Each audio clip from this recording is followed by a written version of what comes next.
Rapunzel horror story. Before the detectives even entered the old tower, they smelled the hair, burnt, rotting, tangled into the walls like veins. And when they opened the top room, they didn't find a girl, they found what she had become. There was a tower on the outskirts of town that even birds avoided, a tall, narrow stone structure wrapped in dead vines and crooked iron bars that had no door, no stairs, no entrance, only a single narrow window. Near the top, where a draft escaped like a dying breath, teenagers dared each other to touch its base. One boy swore he heard someone breathing behind the stone. Another said he heard a woman whisper, "Come closer, my hair is hungry." Everyone assumed it was just an urban legend until the night the missing hiker was found. Or rather, what was left of him. His body was discovered tangled in yards of long, yellowed hair that had grown into his skin, wrapped around his throat, wedged between his teeth, coiled in his lungs. The medical examiner said it looked like he drowned in it, and still no one spoke about the tower until Eli, age 17, decided he didn't believe in fairy tales or warnings. Eli had heard the stories his whole life, stories that were just creepy enough to stick in the back of your mind when the night got to quiet. Everyone said, "Don't go near the tower. Don't go near the window. Don't say her name." But Eli was bored.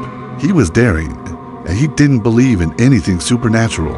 His friends dared him. "Go to the tower. Get a picture inside. Bet you won't." He laughed, not because it wasn't scary, but because he knew fear always hid something interesting. He packed a flashlight, a camera, a pocket knife, and set off. He didn't know that was the last time his friends would see him alive, or hear his voice, or recognize the thing that eventually came back wearing his skin. The closer Eli walked, the quieter the woods became. Wind died, leaves froze mid-rustle. He felt eyes on him, dozens of them, watching through the trees. Then he tripped. His foot caught on something soft. He lifted his flashlight and froze. It wasn't a vine. It was hair, long strands curled around his shoe like fingers. He jerked away and kicked it loose. It moved. All on its own. Eli told himself it must have been the wine bed. There was no wind. The tower looked even worse up close. Scratches ran along the stone, and not from animals, but human fingernails. Some carved words helped Medden say her Namesh shears. Everything of theirs were claw marks, deep and bloody. Eli shined his flashlight upward, and there it was, the infamous window. Dark. Narrow. Open just enough for a whisper to escape. A soft sound drifted out, not a voice, not words, but the faint sound of hair brushing across stone. A slow drag, a pull, slithered. Eli swallowed hard. He whispered, "Rapunzel," and the entire tower trembled. Something dropped from the window. Something long, something golden. More and more of it spilled downward like a waterfall of rotting silk. Until a thick rope of hair hung down the tower and stopped inches from Ellie's face. He stared at it, breath held. It swayed gently toward him, as if reaching. He didn't touch it. He wasn't that stupid, but the hair touched him. One strand curled around his chin. Another wrapped around his wrist. Another climbed toward his throat. He yanked back, stumbling, and the hair snapped like severed nerves. Whatever was at the top of the tower hissed. Eli should have run, but curiosity kills more people than courage. He grabbed the hair and it tightened instantly. As if pleased, it lifted him, pulled him, dragged him upward. His palms burned. His muscles strained. The whispers grew louder. Not one voice. Dozens. Crying. Screaming. Begging. Over it all, a woman humming a lullaby. A lullaby made of pain. When Eli reached the window, the air smelled like perfume mixed with rot. He pulled himself inside. He nearly vomited. The entire tower room was covered in hair. The walls, the floors. The ceiling, furniture made from tightly braided knots. Chairs wrapped in gold coils. Hair hung from rafters like webs. Hair slithered like snakes. Hair crawled across the floor toward him. He stumbled backward. The door slammed shut behind him, though he never touched it. He was trapped. And then he heard breathing. Soft. Shaky. Hungry. A figure sat in the corner. Motionless. Facing the wall. Hair dragging across the floor like a living organism. Eli whispered, "Rapunzel."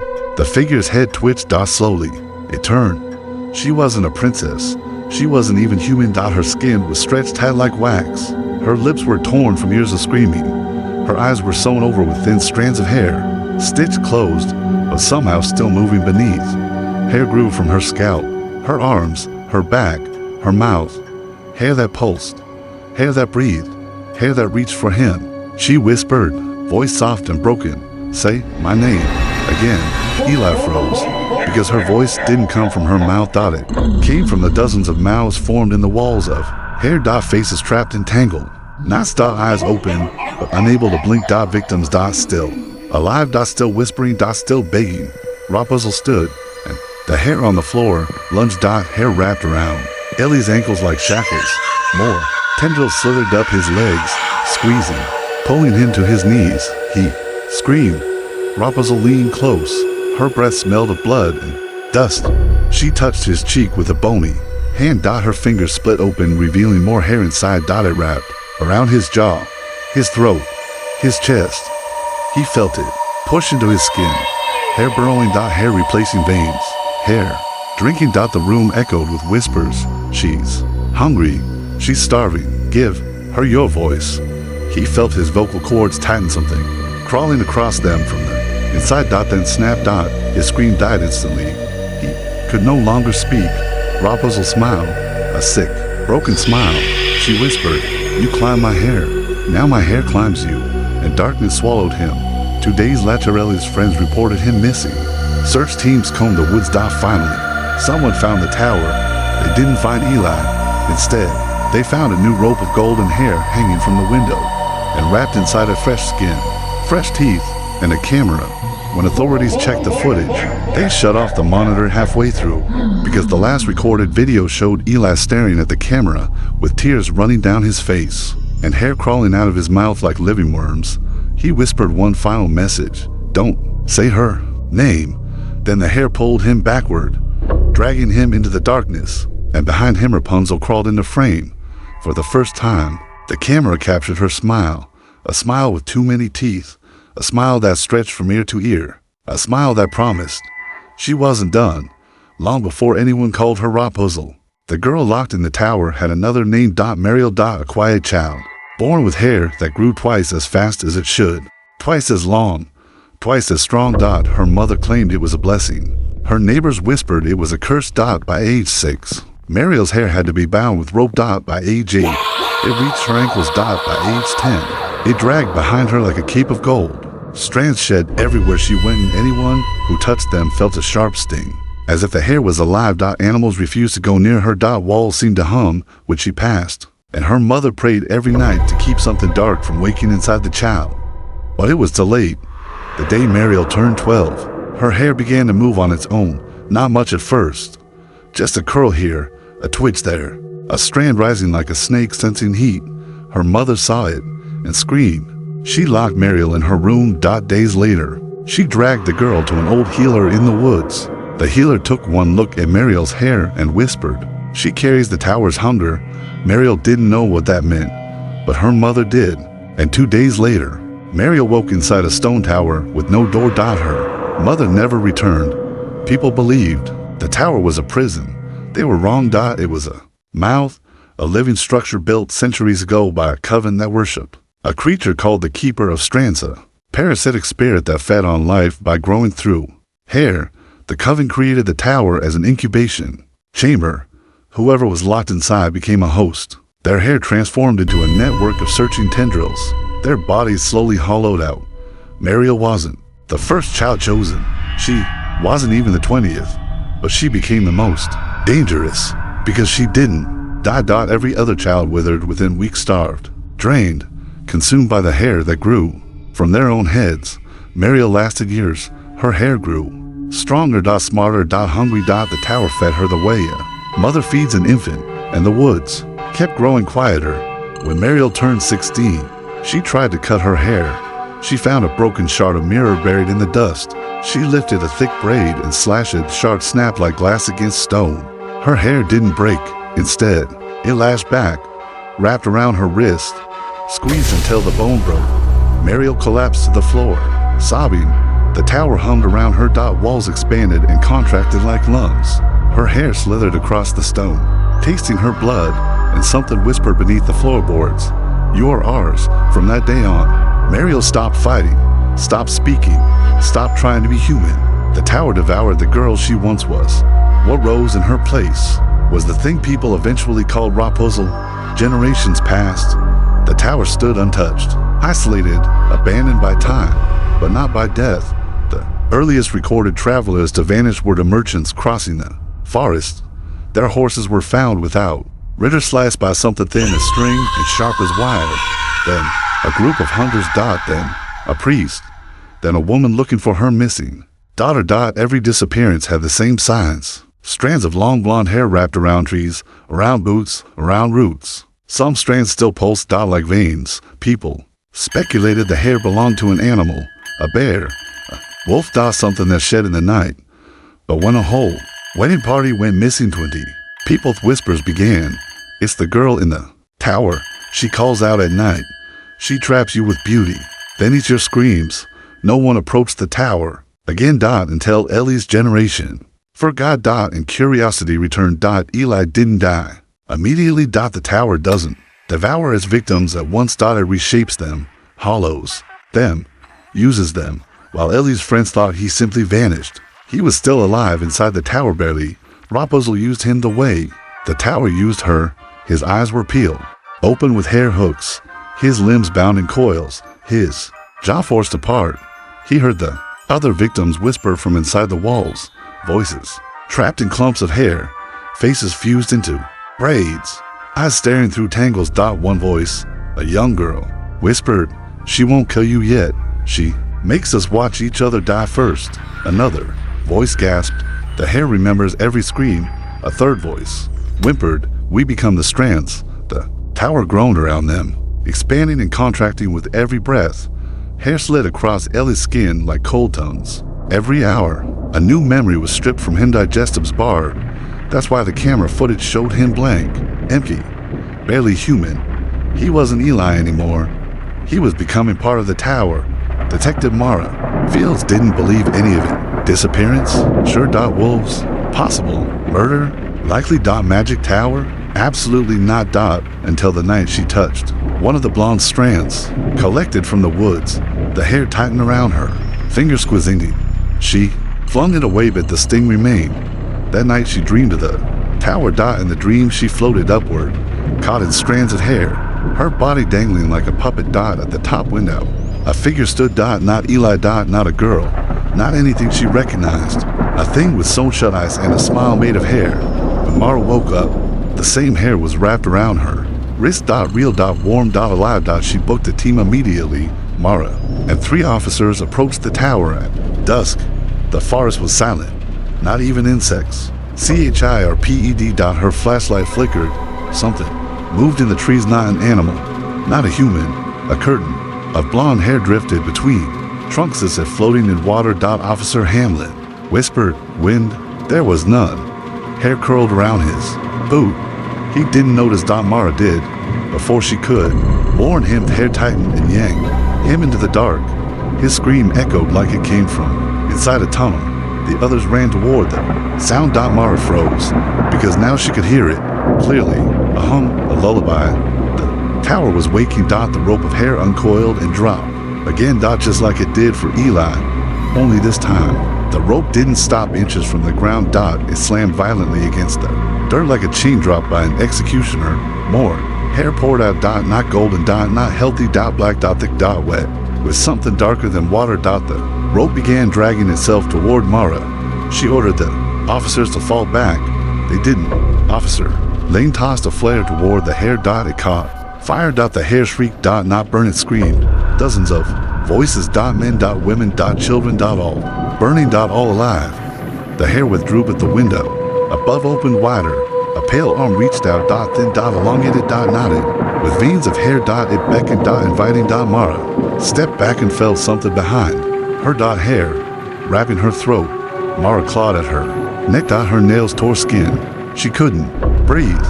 A voice whispered in her ear, not from a mouth, but from strands brushing her cheek. Climb or be dragged. Her vision blurred. Another officer tried to cut the hair with a knife, but the blade snapped. The hair tightened. Bones cracked. Mara's eyes rolled back, then something released her. She dropped to the ground, choking. For a moment she thought she was free, until she realized The hair hadn't let her go. It had marked her. More. Strands curled around her ankles, around her wrists, around her spine. The tower had chosen her. And once chosen, no one escaped. Back in town, an old woman heard the news. She dropped her teacup. Her hand shook violently. Because she had once known a girl named Mariel. She knew the mother who abandoned her. She knew the coven, and she knew the curse. She whispered, "The girl in the tower cannot die. She feeds. She grows. And someday, she will leave that tower." The woman begged the townspeople, "Do not disturb her. Do not speak her name." But it was too late. Rapunzel had awakened, fully for the first time in centuries. And she was hungry enough to expand beyond stone walls. Her hair was already spreading through the forest. Soon, it would reach the town. And the world would learn fairy tales don't end with happily ever after. They end with screaming. The tower trembled, not from wind, from something moving inside the walls. The girl, now a pale, trembling shadow of herself, clung to the floorboards as the entire stone chamber groaned like a giant exhaling its last breath. Her hair, once long, golden, beautiful, now spread across the floor like a mass of black, rotting vines, each strand twitching as if tasting the air. It wasn't hair anymore. It was alive, and it was starving. Footsteps crawled up the stairs, not walk crawl. Each step sounded wet, like flesh dragging across stone. The girl whispered, "Please, please no." But the footsteps stopped outside the door. A long silence. Technicals tapped the wood. Slow. Gentle. To gentle. "Sweet girl." A voice whispered, "Are you brushing your hair?" The girl froze. She knew the voice. It was warm. Tender. Her mother's voice. Only her mother had been dead for 11 years. Her hair began to writhe. It knew. It remembered the scent. The doorknob twisted. Would crack, and her mother walked in. But it wasn't her. It was the memory of her mother worked, stretched, hanging on invisible threads like AMA or IONETTE. Her limbs dangled at wrong angles. Her jaw hung open to wide, teeth exposed, eyes bulging like someone drowning. Her voice came out strangled, echoing as though spoken underwater. "Let me braid your hair." The girl screamed, but her hair reacted first. A mass of scalp black tendrils shot across the room, faster than any human limb could move.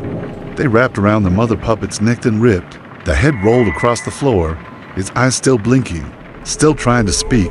The puppet body collapsed like spilled laundry, but the hair wasn't finished. It dragged the corpse toward itself, tightening, cracked. Bones snapped, skin split. The hair fed like roots drinking blood from soil. The girl gagged, choking on rising bile. Stop. But the hair ignored her. It twitched, shuddered, then slowly began pulling itself upright, forming a shape beside her. A shape that looked almost like a monster. A second girl. Same size. Same build. Same posture. But the face, it had no features. Just stretched skin, glossy and wet, trembling like something trying to decide what face to imitate. Then it smiled, a long, impossible smile that reached ear to ear beneath the smooth skin. The girl scrambled backward. The hair doppelganger tilted its head and, in a perfect copy of her voice, whispered, "Let it grow." The stone walls ripped open as if slashed from the inside. Hair spilled out, black, gray, gold, rotted patches. Tangled nozzle of it moving as if stirred by invisible waves. Faces formed inside the strands. Not fully, just hints. Alice. Sockets. Teeth. Jawlines. All trapped in a living mass like insects in amber. They whispered. They begged. Some sobbed. Some laughed. One voice, dry and ancient, whispered, "We grew before you. We died before you. We are the tower." The girl clutched her head, screaming. The doppelganger leaned close, faceless smile widening. "You're next," it whispered. Then it pointed downward. Where the floor once stood, there was now a spiraling pit of moving hair, a living well that pulsed like a throat. Inside it, faces churned. Hands reached out weakly. Women. Men. Children. All tangled, all trapped, all still alive. Some had been there for centuries, their bodies long dissolved, but their minds still conscious inside the hair's memory. The girl tried to run, but her own hair lifted her by the throat, dangling her over the pit. The doppelganger whispered. Rapunzel didn't escape the tower. Its voice deepened, layered with hundreds, no, thousands of others. She became the tower. The hair wrapped around the girl's arms, legs, waist tightening until veins bulged beneath her skin. She screamed until her voice cracked. Bones popped. The hair forced her spine straight, her limbs rigid, her head tilted back until Her mouth gaped open unnaturally, wide. Her eyes rolled upward, hair pushed down her, throat like a parasite returning home. She choked, gagged, but it kept going. Feet up, and dot yards dot more dot her stomach distended her. Our IBS cracked outward like opening. Fingers, her mind burned. Faces flashed in her. Vision every prisoner the tower ever consumed. Every soul whose hair became part of the hive. She saw them all. She felt them all. Their hollow voices whispered inside her chest. Let it grow. Let us grow. Her skin tightened. Her hair lengthened. Her nails blackened and curved. Her eyes disappeared. And when the transformation finished, Edge wasn't a girl anymore. She was a root, a spine of the tower, a new feeder, a new captor. The doppelganger stepped beside her, finally forming a face. Her face stopped perfectly except for the mouth, which remained stretched, grinning. Torn at the corners, the false girl whispered, pushing her into the pit. Good girl, now feed. The tower shook as her scream joined the thousands already echoing within. The story wasn't a fairy tale, it was an ecosystem, and she was now part of it forever.